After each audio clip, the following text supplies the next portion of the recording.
Isang mapagpalang araw po sa ating lahat, lalong-lalo na sa lahat ng ating manonood, mga member consumer owners. Muli po namin kayong malugod na tinatanggap sa ating video podcast ng Bantay Kuryente. At ngayong araw nga pong ito ay hihimay natin ang isa sa pinakamalaking kwento ng privatisasyon sa sektor ng enerhiya sa pagitan ng Seneco patungong Negros Power. Kasama nga po natin ang ating panauhin at babalikan natin ang matapang na laban ni Sir Ernie Pineda at ng MCO Federation. Titingnan natin ang epekto ng Republic Act No. 12011 sa kasalukuyang singil at serbisyo. At higit sa lahat, aalamin natin kung ano nga ba ang leksyon ng Central Negros para sa buong Pilipinas. Si Sir Ernie Pineda ay isang kilalang leader consumer at pangulo ng Member Consumer Owners o MCO, Federation ng Central Negros Electric Cooperative o Seneco, sa Negros Occidental.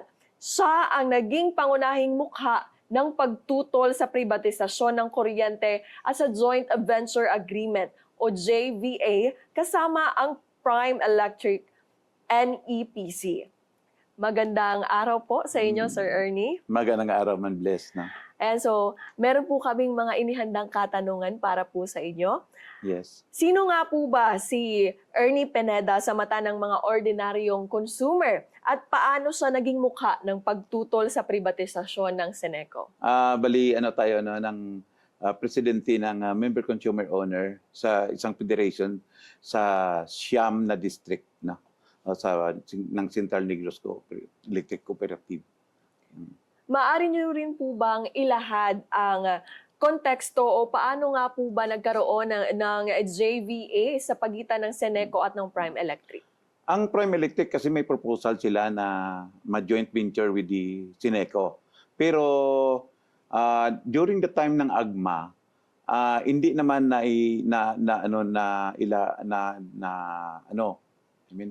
hindi na agenda yung GBA, no? Natutulan yon, wala gusto nila sana i-insert yon, pero hindi naman natuloy. Ang mahirap lang doon dahil nga after AGMA, after annual General Membership Assembly, 6 days after nagpirma ang mga board of directors, no, nag-enter into contract sila with the GBA.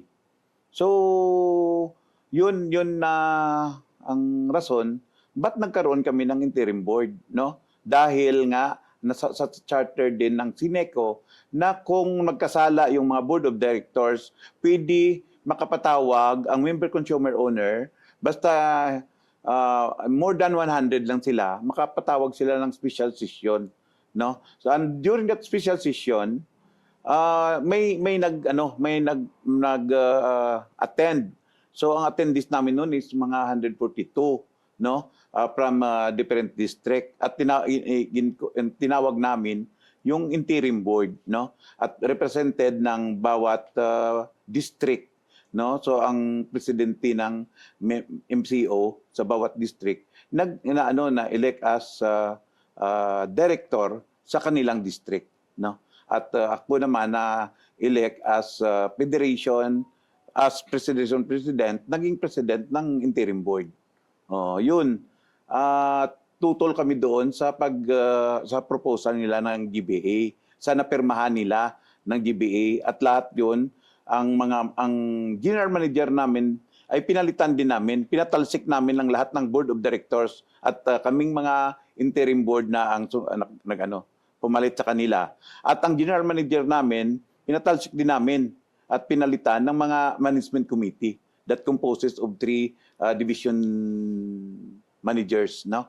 So ang lahat na yon pinadala namin sa NEA, ang report na yan, na yun na ang nangyari doon sa Seneco, pero wala ang response ang NEA. Ang mga local government official, ang mga mayors, ang 4 na city at 2 municipality, no? Municipality ng Don Salvador Benedicto, Murcia, and ang city ng Silay, Talisay, Bago at Bacolod City. Yung lahat sila, ang 6 na mayor, nagdala din sila ng sulat doon sa NEA na payag sila na magkaroon ng GBA. So natuloy ang GBA through referendum no? Sabi nga namin hindi nga pwede ang referendum dahil nga ang nasa na ano ang sa lay natin ay kailangan 10 years pa bago magkaroon ng referendum. So pinalitan nila pangalan ng referendum, tinawag na plebisito, no? Iwan ko anong ang magkakaiba doon. So natuloy ang plebisito, no? Pero 'yun ang grabe na nadayaan, no? Nagplebisito sila, kinabol nila ang 50+1, pero 'yun ang plebisito na nagawa hindi lang sa isang araw, kundi sa ilang araw. Every Saturday, mayroon kaming plebisito na kung kulang pa ang boto nila, dinagdagdagan nila sa sunod naman na linggo. Pag kulang pa, dinagdagdagan pa rin nila ng plebisito sa sunod pa rin ng linggo. Umaabot ng ilang linggo 'yun eh. Yung nga hanggang sa ngayon hindi ko hanggang sa maalala ko lang ngayon lang ako noon lang ako nakaalam na mayroon palang eleksyon na tag ilang araw bago matapos, no? Siguro mga ilang eleksyon 'yon. Siguro mga 6 siguro. Na bawat linggo mayroon hangga't sa na dating nila nakuha nila ang numero na 50+1. So ang dayaan doon may mga at saka 'yun ang eleksyon na pwede lang proxy. No? At ang proxy umaabot sa higit 100 ang ginaproksyan niya. So, yun natuloy ang GBA dahil nga ang sabi nila at sa pangdala nila na payag daw ang tao na mag-joint venture agreement ang Seneco. Nabanggit nyo nga po, Sir Ernie, no, na nung itinatag nyo po ang interim board ay napatalsik ang dating pamunuan. Oo. Ano nga po ba ang tunay na layunin sa likod ng marahas ngunit makasaysayang hakbang na ito? Dahil nga i-correct sana dahil nga ang hakbang ba ng ang board of directors namin yung nga ang pagpirma ng agreement na hindi alam ng mga member consumer owner. Dahil pinirmahan nila tapos na ang AGMA, hindi nila na-insert yung agenda na yan sa AGMA. Nga supposedly during that AGMA sana doon na tinapos, no, kung ano ang balak nila. Wala eh. Pinatapos nila ang AGMA tapos pumirma sila. Meaning wala alam ang tao na nag-enter into agreement sila. Bali, traidoran nila yung mga tao dun sa amin. Pumirma lang basta. Tapos i-justify nila through plebiscite na gusto naman pala ng tao na magkaroon ng GBA. Dahil ito, nagpa-proxy sila, higit 50% din ang nagpa-proxy at ang nagbumoto. Yun ang nangyari doon sa amin. Idineklara po ng National Electrification Administration o NEA na illegal po ang inyong interim board. Sa pananaw po ba ng MCO Federation, bakit naging mas matimbang ang boses ng Assemblea kaysa sa utos ng mga regulator? Wala eh. Wala naman. Hindi naka-response ang NEA niyan na illegal o hindi ang pag-organize ng interim board. Wala silang response sa amin.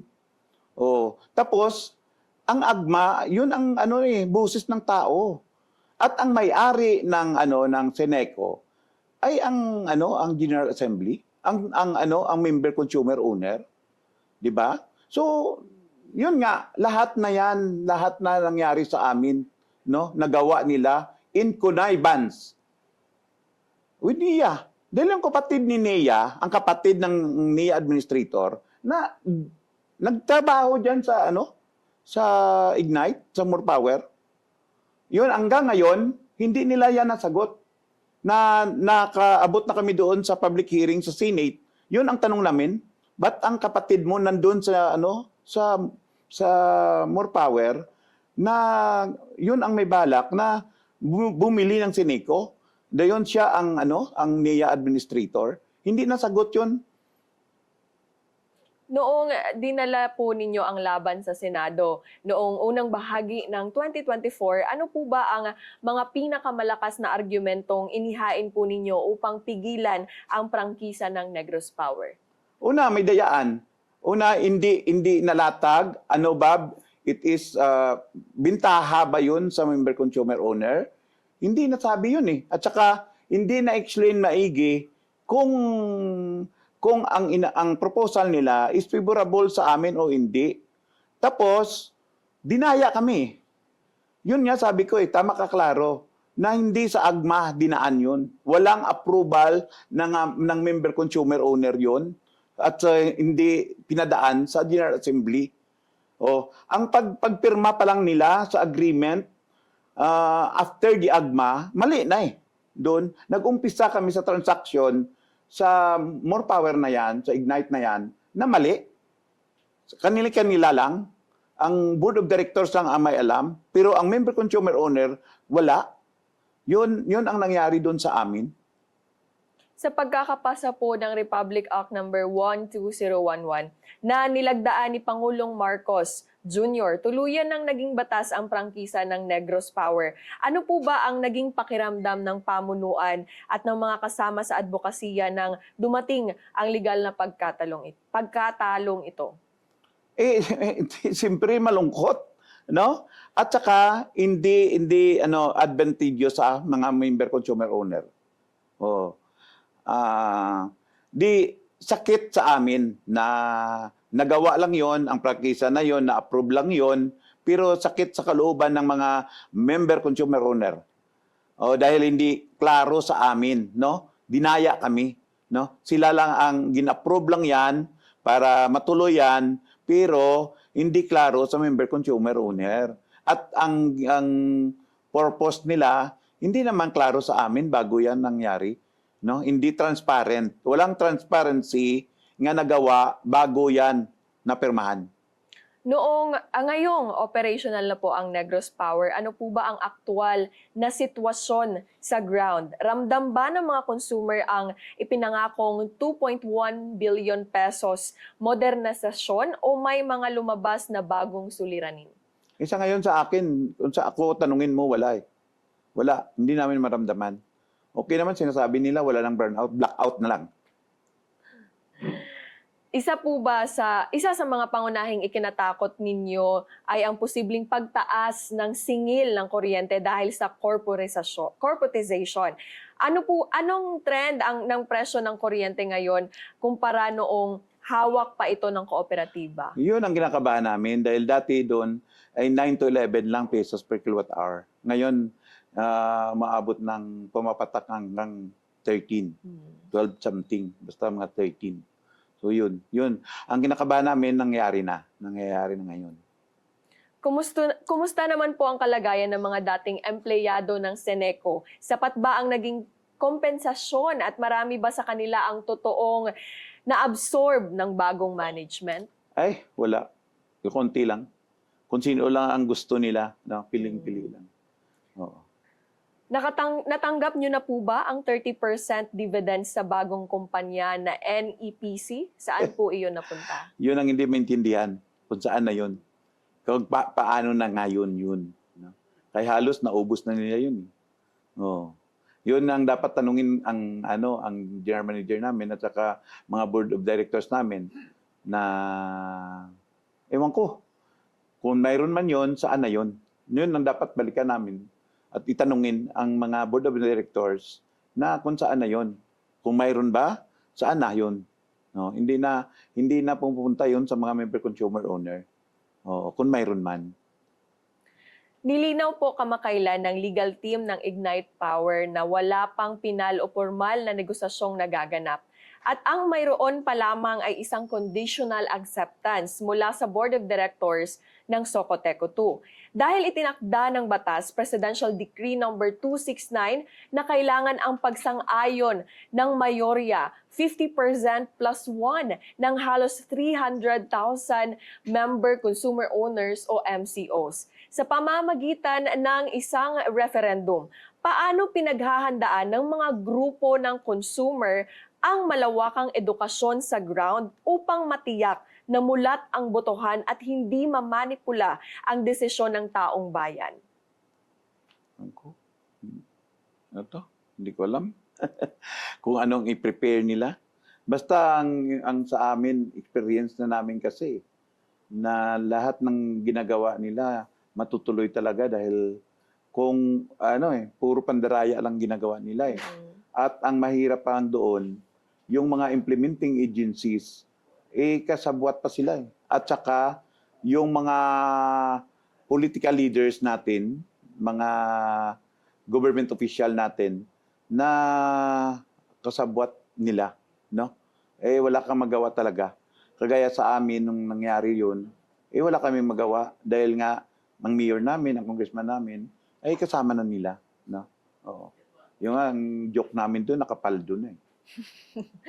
Inihayag po ng Prime Electric Ignite Power na gagamitin nila sa Socoteco 2 ang parehong playbook o diskarte na ginamit sa Seneco o Negros Power sa pamamagitan ng pamumuhunan ng hanggang 10 bilyong piso para sa modernisasyon. Kapalit ng umano'y 70-30 ownership split pabor sa pribadong korporasyon. Sa inyong pananaw, sapat na ba ang pangakong mas maayos na serbisyo at mas mababang singil upang isuko ng mga taga-Jansan, Sarangani, Pulumulok at Tupi ang kontrol sa kanilang kooperatiba o ito po ba ay isang anyo ng corporate takeover na mag-aalis ng non-profit character ng utility? Negosyante sila Ang common denominator doon kung ano ang makikitain nila sa tao. Sa bawat MCO, ang pagtingin nila yan, magkano ang kikitain nila. Sa isang mga corporations dito, sa mga business establishment, ang tinitingnan nila yon magkano ang kikitain nila. Concern, ewan ko lang. Sa Negros, wala naman no? Ang common denominator ng negosyante, magkano ang kikitain, ang income talaga, ang tinitingnan. No? At saka, dagdag ko doon kanina, na ang mga official mismo ng government, yun mismo ang nagtatrabaho para matuloy yun yung GBA, pati yung mga barangay captain namin. Sa amin ang nangyari. That's why, yun, gawin nila talaga. Ngayon, namumuhunan sila. Oo. Pero alam na nila na sandali lang, makuha na nila ang puhunan nila at mapagkikitaan na. Oh. So, meaning, nandito sila, alam nila ang potential ng negosyo. Nang may invest sila, ilang bilyon, pero kikitain nila ilang bilyon din sa sunod na buwan, sa sunod na araw. O di nga, sa sunod na taon. Ang karanasan ba ng Seneco ay isang babala po para sa iba pang mga electric cooperative sa bansa na nakaharap din sa banta ng privatisasyon? Ano ang mensahe o lessons learned na maibabahagi po ninyo sa mga katulad na kilusan gaya ng bantay kuryente? Siyempre, ang kilusan na to dahil nga ang iniisip natin kasi ang ang para sa mga member consumer. Ano ang favorable ba sa member consumer? Buti nga dito sa inyo may bantay kuryente.